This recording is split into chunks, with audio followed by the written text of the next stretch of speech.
The beginning of a typical day at work for Jim Cornette as he heads for this night's wrestling match. You feeling froggy? Hop the fence, I'll take care of it. Hey, man.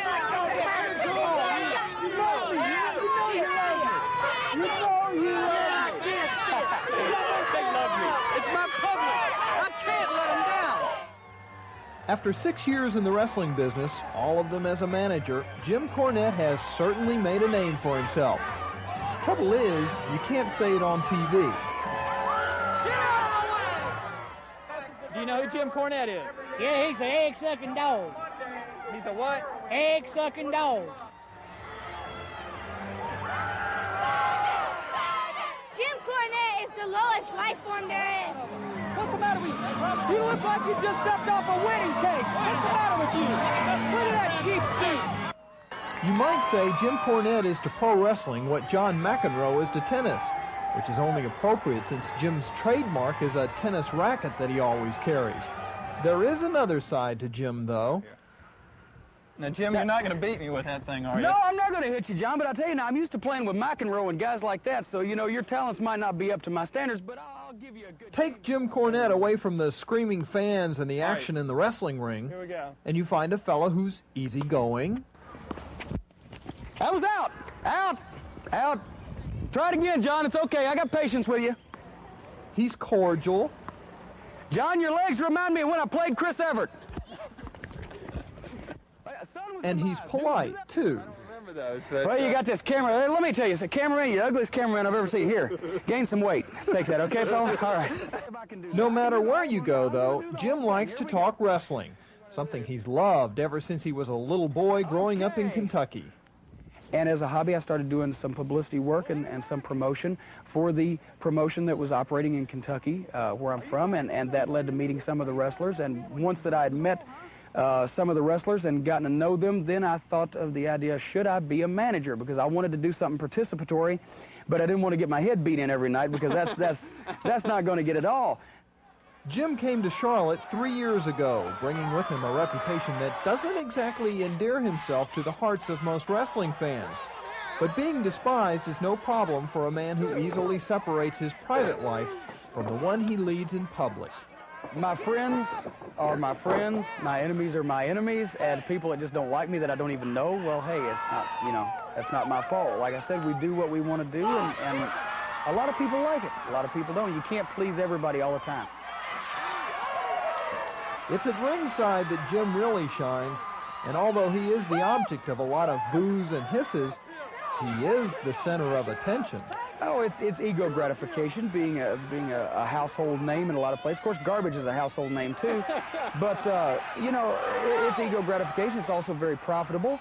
It's also a sense of achievement. When you win a match, you win a title, you win something that only a few other people have ever held before.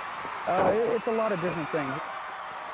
Bottom line with Jim Cornette, when you keep a positive attitude about things, even when you lose, you still come out a winner.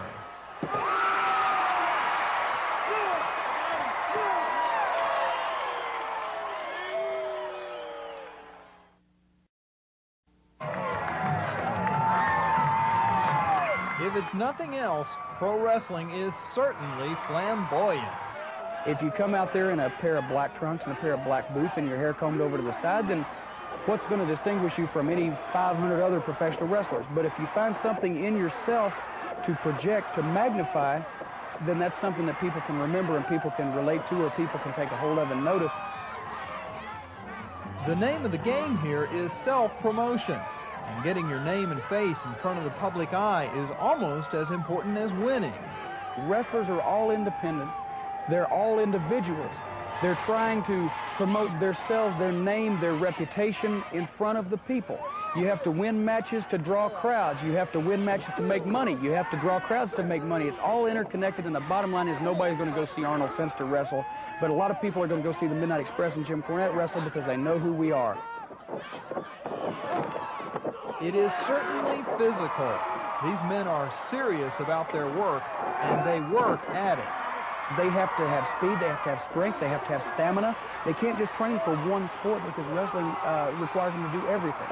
People don't realize how often that wrestlers wrestle when they're hurt. when they've got a cracked rib. I've known guys to wrestle with a broken hand, even a broken leg. There's no question that there's not much love lost between many opponents in the ring, and while some of that may be more for the benefit of the fans, some of it goes much deeper. You got to realize this is a very lucrative business financially, and also it's egos and it's tempers and it's rivalries.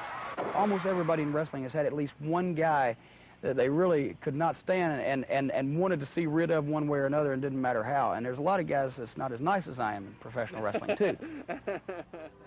There is, though, a camaraderie among wrestlers, friends, and rivals. When popular star Magnum TA had his near-fatal car wreck, it shook up the entire wrestling community. It made everybody think that it can happen to anybody at any time, and I don't have anything against Magnum. We wrestled. My men wrestled against him a lot, and we had a rivalry going, but I don't wish anything like that to happen to anybody, and I hope that one day he can get back in the ring. Whether you agree with it or not, pro wrestling is a part of our culture. Few other endeavors elicit such an intense emotional response. And from a ringside perspective, there's no doubt about the best part of it all. When you win, get your hand raised, make a lot of money, and get a title belt to go along with it, all in the same fell swoop. That's the best part.